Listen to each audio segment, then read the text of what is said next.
Waziri wa mambo ya ndani Kindiki ametoa onyo kali na kuahidi kushirikiana na vitengo mbalimbali vya usalama ili kuhakikisha kuwa uhalifu na wizi wa mifugo unafika kikomo.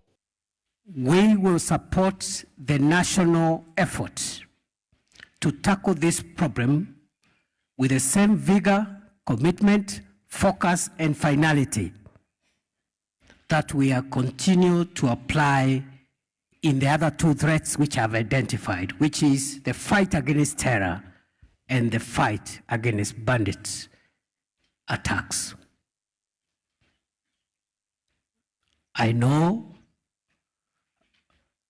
I have had discussions with elected leaders from this region, and they have said they would want all of us in the ministry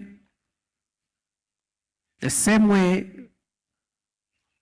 we have waged a sustained war on bandits to also come and camp here and other parts of the country that are affected and wage a similar, if not more vicious war against the terror of drug and substance abuse.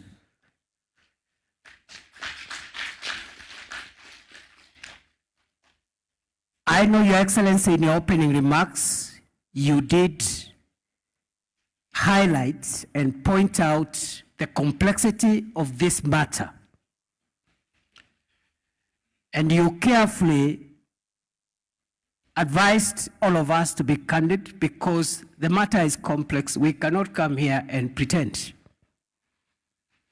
And I think for us to resolve this matter and address it with finality, we must be open to each other and tell each other the truth as a country, because this is about our country. It's not about another country. It's about us. It's about our families, our children, and our future. The police have work to do. KRA has work to do. KEBS has work to do. Our political leaders have work to do. Everybody has a job to do.